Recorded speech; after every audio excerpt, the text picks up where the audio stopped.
71. How much? Altogether. 153,000. 7 times? I won 7 that's times. beautiful. You know that I had a sports writer in Dallas because Jordan Spieth 2 years ago won like 6 or whatever, and he won like $11 million. He beat me. He beat me out of he won $200,000 more if you had put my 7 the same year he played. Really? He'd have beat me at 200,000. I'd have won 11 million something. That just shows Wow. Yeah, But, I won 153. But Lee, when I won the PGA in '91 and the British in '95, it didn't add up to over 500,000. Yeah. Both those. I won the British Open twice and lost money. Well, because of your expenses? That's a Yeah. good one. They didn't pay That is a anything. good one.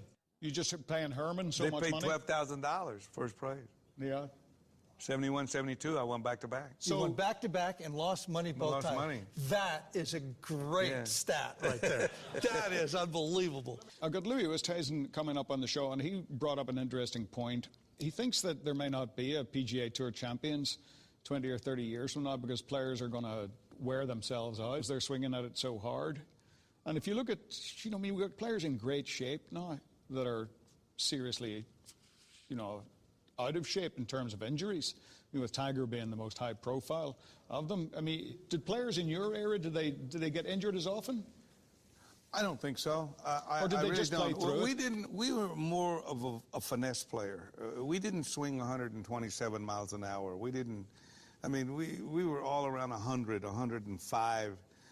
We actually learned to play with our knees. In other words, where this long ball came with these younger players, Ian Woosnam did it, and we didn't have a clue why he hit it so far to not to be a tall man. No, he's like a Smurf. Well, we couldn't figure it out until the younger players came along, and we watched them lock their left leg. That knee, instead of staying bowed through the shot, where you kind of went down to get the ball, these players now stand there, and as soon as they start down, this left knee locks, and it speeds up the lower body, and this is where they're getting the speed from. They're injuring themselves simply because when you lock your left knee, in my opinion, and I remember I predicted it with Tiger. I said, he swings with that locked knee. It's like going to a red light doing 80 miles an hour and slamming on your brakes. The upper torso is turning so fast. The only thing that's stopping it is the knee locking up. In other words, straightening up. Eventually, you're going to blow this one out. And that's what happened. And he's blown it out, 4 times? Yeah. But you have to have a little bend in there. When you bend your knees, it's very difficult, in other words, to get club head speed. You're at the mercy of the core and hitting it. We didn't have core.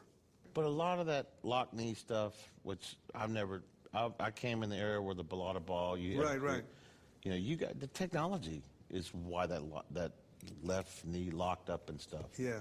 The technology of the golf ball, the woods, the irons, everything else. Yeah. I mean, you guys are phenomenal for what you did in your era because of the golf ball. The equipment and everything. The golf ball sucked. Yeah. Yeah, when people think that everyone hits the ball so hard today. If you go back and you take a look at Jack Nicklaus, Jack Nicklaus hit it so hard. He could hit it 300 yards. Oh, yeah. With the old ball and persimmon he head. swung so hard at it. Yeah. The dynamics, the kinesiology of all of this is basically in the old days when he was playing Vijay Singh. You look at the guys that can still play, the senior tour, what's the one thing? They have a lot of movement in their lower bodies so they can get the club up in the air. Elasticity. Elasticity. These kids nowadays, the whole deal is the lower body resists as the upper body turns against it and torques. Now try moving like Tiger used to do. Try moving that knee 1 inch this way, 1 inch, and turn your shoulders 148 degrees. Try that. No, thanks. Sooner or later, something's going to give. Yeah. VJ, all these they move this knee like this. Well, heel goes off the ground. Came up. Nicklaus same way. Yeah. Don't hurt yourself. So I don't like where it's going, and that's why we're seeing these guys in perfect shape. Jason Day, Justin Rose, you look down the list, they're all whippets. They're all good. They're all hurt. So where do you think the game's going with this? Well, I've always been like you, Lee. I've always had my left foot so open where I could clear my left hip, so I can hopefully not have as many back problems as a lot of golfers are having today. No, you've got front problems. The thing that I disapprove of today is they're lifting too much steel. Right. And the one piece of weightlifting that I totally disagree with, and that's deadlifting. Now, I have no clue what the hell deadlifting does for you playing golf. Because the one thing that you have to protect more than anything when you play golf is 3-4, 4-5 in your lower back. And when you're deadlifting 400 pounds, you're mashing. You're mashing. Rory got hurt, okay? It retired Duval, deadlifting. Nota Begay, deadlifting. All these guys that are doing these weights, let me tell you something. It's crazy. Miller Lite, I mean, it's deadlifting. That's pretty good. I mean, that's forearm. Yeah, it's not bad. You see the big forearm, doesn't it? It's a 12-ounce curl. Lifting. I used to go watch the long drive guys because Jamie Sedlowski's a good buddy. Oh, my. I watched Jamie Sedlowski. Because he hit it or rips, hits far than anybody. He's 168 pounds. He was deadlifting 600. What? And he did 30 reps, 10 reps at a time. Constant. Boom, boom, boom, boom. I looked, and this guy's 168 pounds. It's bending. It's bending. It's bending. It's on YouTube. You can go look at it. You know, I remember a few years ago that you got that inflammation. The sac around his heart was filled with fluid. Now, I mentioned to him at the time that at his age, he was lucky to have any sac filled with fluid. But it was quite serious. Don't you dare laugh. Don't you dare laugh. Don't. It was quite serious. I mean, and you had a minor heart attack on the way to hospital being driven by our friend John Jacobs. The whole thing was sad when I go to my doctor and he goes, you need to go to emergency right now. Do you have anybody to take you? John Jacobs was the only guy who had to take me to the hospital. Yeah. That is sad. On every level. I can't. It must have been early in the morning because he wouldn't have found it at 2 o'clock in the afternoon. I wouldn't ask him at 2 o'clock in the afternoon. Yeah, I should preface this by saying John Jacobs is a legendary figure that's not particularly well known to the general public, but in professional golfing terms, he is, how would you describe him? Talented. Yeah, very talented. Definitely. I'm going to tell you. Definitely talented. Yeah, he's an incredibly talented player. He won several times, PGA Tour champions. But I'm not sure that he ever did it sober. That's right. Your point? Oh, no. I know, listen, I'm not throwing stones here. My house is a little fragile. Yeah. But he was driving you to the hospital that day? A Mayo Clinic. So John, just before we get there, John looks at me and he goes, I can't breathe, I can't do anything. He looks at me and he goes, hey, do you want to know why I've been playing so bad?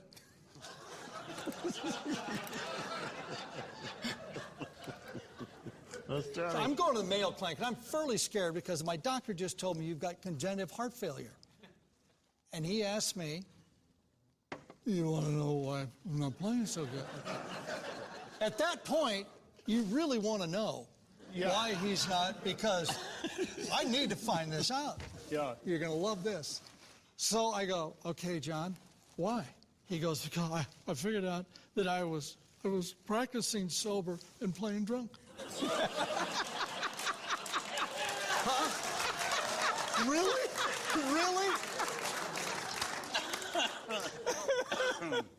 And then at one point, they shut the door, and they're shutting the door, and people are in there, and they're sticking stuff in you, and the door opens, much like in the movie The Shining, okay? And he sticks his head in, and he goes, if he needs a vital organ, I'll give him one of mine. And I told the guy, don't you dare put anything of his into me. Do not. I don't care how much anesthetic you give me. Don't do that. Social media these days, what would the game have looked like if we'd had social media back in your day? Oh, my. We'd be dead. Yeah. In jail or something. I don't know. I don't think it actually keeps people, I think, more involved in what we're doing. And I don't think there's anything wrong with social media. I mean, we didn't have a lot back then. There's so many more people that are playing today. The players, in my opinion, I don't think they're any better than we were. Yeah, I don't think there's anything wrong with social media. I don't know what would have been back then. I mean, they couldn't get in my room because as soon as I left the golf course, I went to my room. So, I wouldn't have any problem with them, not at all. Yeah. McCord, now you're a huge Twitter guy. No, I never did that. Remember, I told you don't do it because it's instant death if you do it. You can't get into that war. Oh, there's so much downside to it, though, Johnny? There's a lot of good side to it, too. You think so? I mean, if I owned a professional sports team, I would take away their cell phones. Really, when was the last time you heard a tweet from a professional athlete you thought, well, there's a good idea? You got a great point. Yeah. You got a great point, but, you know, I mean... It's like, seriously. For me, it came out, I was kind of right when it started. And, you know, and it was still right around where newspapers were still selling in the 90s, late 90s and stuff. And now I have a chance to get the facts right. You know, because, you know, they're going to write what they're going to write. But now you have a chance to say, hey, no, this is what really happened. That's what's great about social media. Yeah. Plus, you know, get a lot of gigs, man. Get a lot of corporate outings with it. Well, I suppose you got that going for And you. you get a lot of friends, and you get a lot of people that say, hey, you know, hey, my home's right here if you need it, or you want a good restaurant, you know, stuff like that. I mean, to keep it real simple. Or but I've got an ointment for that. Exactly. Yeah. Yeah.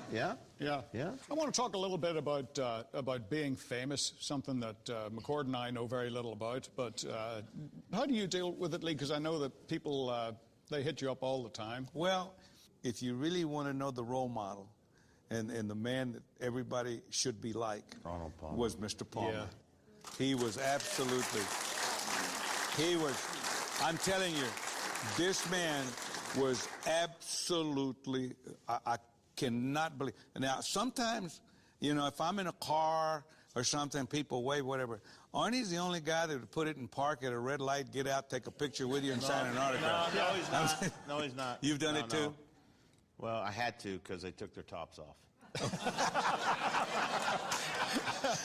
Had to. Without a doubt. That was the greatest thing Arnold advice he ever gave me. That's right. Fuzzy, Zeller, and me. sign your name the way people can read it. Legible, yes. Legibly. Yes, Unless they're right. selling stuff, then you don't want them to read it. Yeah. But we were sitting in the Bay Hill. Geez, this is back in 93 or 4. And I just absolutely looked at Arnie and Fuzzy, and I go, how do y'all deal with this? Yeah. Arnie looked at me, he says, son, you know what? You should be privileged and be thankful for what people are trying to do for you and want your autograph and want your picture. When they stop, your career's over. Yeah.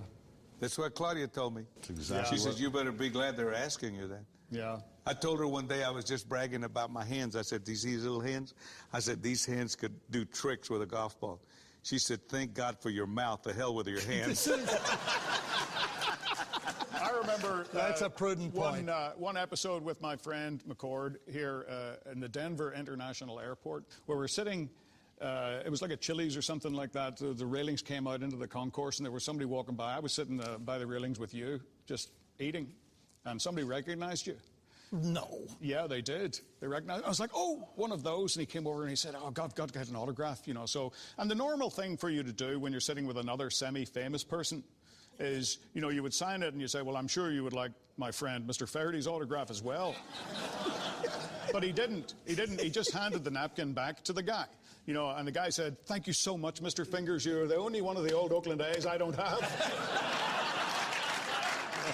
You got to give me a pound of that. Where it was a sort of a more lax attitude, you know, towards the rules, like licking the club face and, No. Yeah. I got you one day. Yeah, we used we to were do playing, all that. and you were over there, and the wind was blowing left to right. Now, when Lee's hitting a cut, and the wind's blowing this way, he didn't want it to cut that much. So every time he did it, he'd be standing on the edge of the tee, and he'd take the driver, and he'd start rubbing it right here. Yeah. And I go, That's the advantage of having oily skin. I mean, you wouldn't be able to do it. If you got oily skin, baby, use it. I'm trying to get some of this suntan lotion off. I said, you're dark enough. You don't need that. That ball come out of there like a knuckle. Just knuckle it. It's like chapstick. Chapstick, too. You know? Yeah. People used to use Vaseline. They'd put it on a towel, and they're always rubbing their driver. They're putting Vaseline on the face of it. Geez, I wouldn't be able to hold on to the golf How club. about the wedges that were, the top groove was all knocked up? Did you do that one? I used Where you to could play spin with, chip shells. I used to play with Wahoo McDaniels. You remember the wrestler? Wahoo. Wahoo. He picked me up one day and